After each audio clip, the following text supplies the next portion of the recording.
সময় বাঁচানোর সহজ উপায়। সালাফগণ সর্বদা নিজের অবস্থার উন্নতি সাধনে সর্বাধিক গুরুত্ব দিতেন। তারা সামান্য সময়ও হেলাখেলায় নষ্ট করতেন না, বরং সবসময় উপকারী ইলম ও সৎকার্যের পরিধি বৃদ্ধিতে ব্যতিব্যস্ত থাকতেন।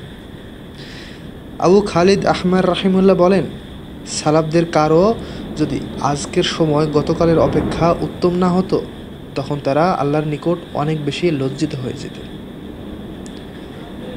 উমর বিন আব্দুল আজিজ রাহিমুল্লাহ বলেন, দিন ও রাত আপনার ক্ষেত্রে কর্মতৎপর, তাই আপনিও এ দুভয়ের কর্মে ব্যতিব্যস্ত হয়ে থাকুন।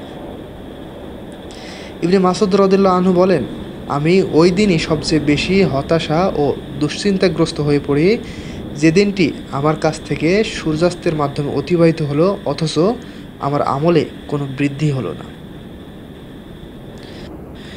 জৈনক জাহিদ ব্যক্তি অর্থাৎ দুনিয়াবিমুখ ব্যক্তি বলেন, আমি এমন কাউকে সত্যিকারের মুমিন মনে করি না, যার কাছ থেকে একটি ঘন্টা অতিবাহিত হয়ে গেল অথচ সে ওই সময় আল্লাহর জিকির কিংবা নামাজ ও তিলাওয়াত বা অন্য কোনো সৎকর্ম সম্পাদন করল না।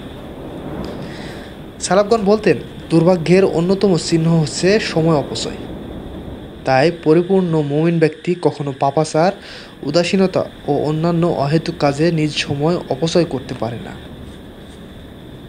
ইবনে আব্বাস রাদিয়াল্লাহু আনহু থেকে বর্ণিত, রাসূল সাল্লাল্লাহু আলাইহি ওয়াসাল্লাম বলেন, দুটি নিয়ামতের ক্ষেত্রে অধিকাংশ মানুষ প্রতারিত ও ধোঁকাগ্রস্ত। এক সুস্থতা, দুই অবসর সময়। অবসর সময়কে গুটি কয়েক স্বর্ণপুরুষ ব্যতীত কেউই কাজে লাগাতে পারে না। সময়ের সংরক্ষণের পদ্ধতি।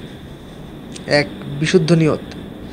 প্রত্যেক কর্মে, চাই তা স্বভাবজাত বিষয় হোক না কেন, যেমন পানাহার, ঘুম প্রভৃতি, সব ক্ষেত্রে একমাত্র আল্লাহর সন্তুষ্টি উদ্দেশ্য থাকা, তাহলে নিজের পুরো সময় ইবাদত বলে গণ্য হবে ইনশাআল্লাহ। তাই তো হাদিসে এসেছে, প্রত্যেক কাজ নিয়তের উপর নির্ভরশীল, আর প্রত্যেক ব্যক্তি তার নিয়ত অনুযায়ী প্রতিফল পাবে। তাই বিশুদ্ধ নিয়তে সময়কে ফলবান করে জীবনের গতিকে জীবন্ত প্রাণবন্ত রাখে, আমলকে করে তোলে সুন্দর ও দামি। হাদিসে এসেছে, আবু যর রাদিয়াল্লাহু আনহু বা আবু দারদা রাদিয়াল্লাহু আনহু বলেন, কোনো ব্যক্তি রাতে তাহাজ্জুদ পড়ার ইচ্ছা করে অধিক ঘুমের চাপে শেষ রাতে উঠতে সক্ষম না হলে আল্লাহ তাআলা তার আমলনামায় রাত্রি জাগরণের সওয়াব লিখে দেবেন, আর ঘুমটা তার জন্য আল্লাহর পক্ষ থেকে দান বলে গণ্য হবে। 2, ঘরে কিংবা মসজিদে অবস্থান করা। কোথাও প্রয়োজন ব্যতীত বের না হওয়া, কেননা বের হওয়ার আধিক্য সময় অপচয়ের অন্যতম কারণ। এ কারণে হাদিসে এসেছে, উকবা বিন আমির রাদিয়াল্লাহু আনহু বলেন, আমি বললাম, হে আল্লাহর রাসূল, মুক্তির উপায় কি? তিনি বললেন, তুমি নিজের জবানকে নিয়ন্ত্রণ করো, নিজের ঘরকে যথেষ্ট মনে করো এবং নিজের ভুল ত্রুটির উপর ক্রন্দন করো। সাবধান, খুব সাবধান। মানুষের সাথে যার সম্পর্ক বেড়ে যায়, তার অধিকাংশ সময়ই অহেতুক কর্মে নষ্ট হয়ে যায়। বস্তুত এ কারণেই মানুষ থেকে বিচ্ছিন্নতার ওপর অগণিত ফজিলত বর্ণিত হয়েছে। ইবনুল জাওজি রাহিমাহুল্লাহ বলেন, অবসর ব্যতীত কেউই একত্রিত হওয়া পছন্দ করেন না। আবু সাঈদ রাদিয়াল্লাহু আনহু থেকে বর্ণিত, এক ব্যক্তি রাসূল সাল্লাল্লাহু আলাইহি সাল্লামকে জিজ্ঞেস করল, হে আল্লাহর রাসূল, সর্বোত্তম ব্যক্তি কে? রাসূল সাল্লাল্লাহু আলাইহি সাল্লাম বললেন, যে মুমিন নিজের জানমাল দিয়ে আল্লাহর রাস্তায় জিহাদ করে। লোকটি জিজ্ঞেস করল, এরপর কে? রাসূল সাল্লাল্লাহু আলাইহি সাল্লাম উত্তরে বললেন, ওই ব্যক্তি যে লোকালয় থেকে সম্পূর্ণ বিচ্ছিন্ন হয়ে দুর্গম কোনো পাহাড়ি উপত্যকায় স্বীয় রবের ইবাদতে মগ্ন হয় এবং মানুষের অনিষ্টতা থেকে নিজেকে বাঁচিয়ে রাখে। মালিক বিন দিনার রাহিমাহুল্লাহ বলেন, মসজিদের ভেতর মুনাফিক ব্যক্তির অবস্থা খাঁচায় আবদ্ধ চড়ুই পাখির মতো। আবু মুসলিম খাওলানি রাহিমাহুল্লাহ তার জীবনের অধিকাংশ সময় মসজিদেই অতিবাহিত করেছেন। 3, দুনিয়াবি ব্যস্ততা কমানো। কেননা যার দুনিয়াবি ব্যস্ততা যত বেড়ে যায়, তার সময়ও তদনুযায়ী অহেতুক কাজে নষ্ট হয়ে যায়। যেমন কারো 10টি দোকান আছে, সে অবশ্যই এক দোকানের মালিক থেকে অধিক ব্যস্ত থাকবে, এটাই স্বাভাবিক।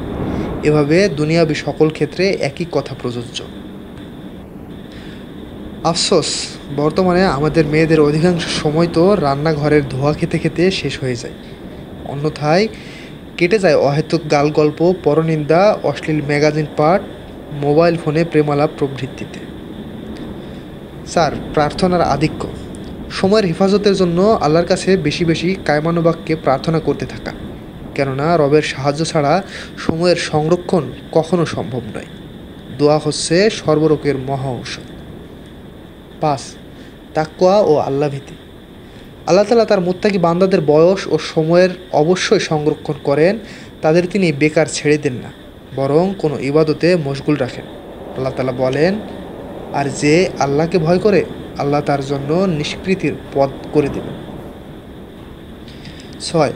নামাজের সময়ের সংরক্ষণ করা, কেননা এরই মাধ্যমে মূলত তার জীবনের পুরো সময়কে সংরক্ষণ করা হয়।